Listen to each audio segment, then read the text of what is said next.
अरे वो कृष्णा, डॉक्टर आए थे क्या?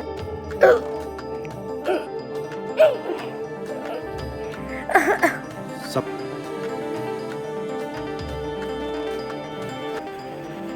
अरे वो कृष्णा, डॉक्टर आए थे क्या कह के गए? वो डॉक्टर साहब बता रहे थे कि तुम क्या हुआ?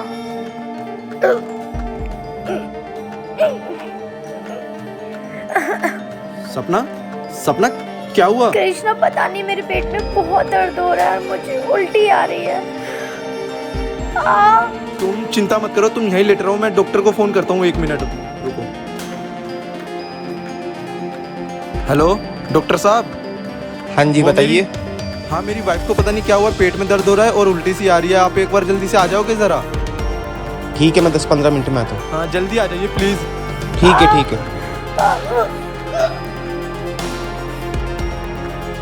सपना तुम ठीक तो हो? बस उल्टी हुई है और मुझे चक्कर आ रहे एक हैं। काम करो, तुम आराम से लेट जाओ, डॉक्टर साहब आ रहे हैं, मैंने उन्हें ठीक फोन है। कर दिया है। मैं देखता हूँ जरा डॉक्टर साहब को। डॉक्टर साहब आइए ना और देखिए, पता नहीं मेरी बीवी को अचानक क्या हो गया। ठीक है, मैं चेक करता हूँ एक बार।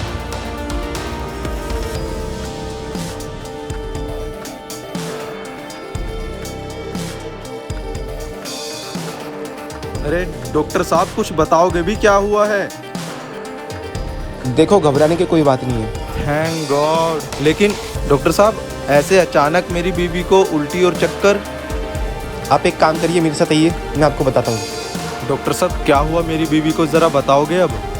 देखो, ऐसे में चक्कर आना, उल्टी आना स्वाभाविक है। ये स्टार्टिंग के महीने में होता है, फिर धीरे धीरे वक्त के साथ ठीक हो जाता है। मतलब अभी आप समझे नहीं? नहीं। अरे आप बाप बनने वाले हैं, बधाई हो। क्या सच में? जी हाँ, लेकिन एक अचंभे की बात है। क्या डॉक्टर साहब, कोई घबराने वाली बात तो नहीं है? घबराने की कोई बात नहीं है। वैसे आपकी बीवी का 4था महीना चल रहा है और आपको कानों कान तक खबर नहीं है। 4था महीना? लेकिन हमारी शादी को तो सिर्फ 1 ही महीना हुआ है अभी। ये कैसे हो सकता है?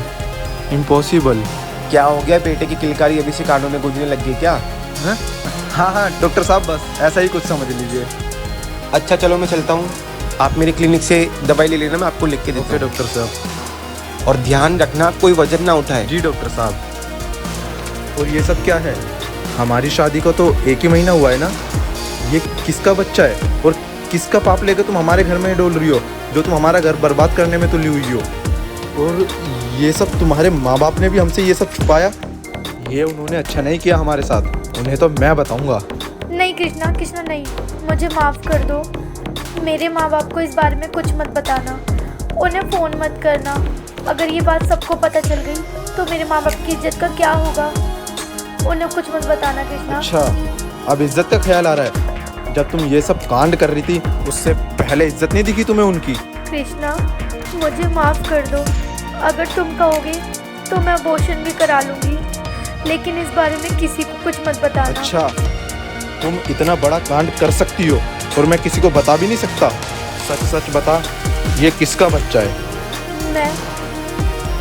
मुझे माफ़ कर दो, मैं सब सच बताती हूँ। दरअसल इस शादी से पहले मैं एक रिलेशनशिप में थी और हम सारे फ्रेंड्स एक गोवा ट्रिप पे गए थे और वहाँ उसने रिलेशनशिप के बहाने मेरे साथ मैंने उसे बहुत रोकने की कोशिश करी, लेकिन उसने मेरे साथ बहुत गलत किया। मैंने उसे बहुत रोकने की कोशिश करी, लेकिन अरे सपना, तुम चिंता मत करो। और ये सब जो हुआ है हम किसी को नहीं बताएंगे, और अगर अब सबको पता भी चल जाता है तो उससे कोई फ़र्क नहीं पड़ता। और तुम मेरी बीवी हो और तुम्हारा ज़िंदगी भर साथ निभाना मेरी जिम्मेदारी ही नहीं, मेरा फ़र्ज़ भी है। और जिसने भी तुम्हारे साथ ये सब किया है उसे हम सज़ा ज़रूर दिलवा के रहेंगे। अच्छा, ये सब चल रहा है मेरे पीछे से? कृष्णा, इतना कुछ हो गया, तूने मुझे बताना भी जरूर नहीं समझा? वो माँ, मैं तुम्हें क्या ही बताता। माना कि मैं तेरी माँ हूँ, पर उससे पहले एक लड़की भी हूँ। और सपना बेटा, तुझे चिंता करने की बिल्कुल ज़रूरत नहीं है, और समाज क्या सोचता है इससे हमें कोई लेना देना नहीं है। तेरे साथ जिसने भी ये गलत किया है उसे हम सज़ा ज़रूर दिलाएंगे और तेरा बदला हम लेंगे।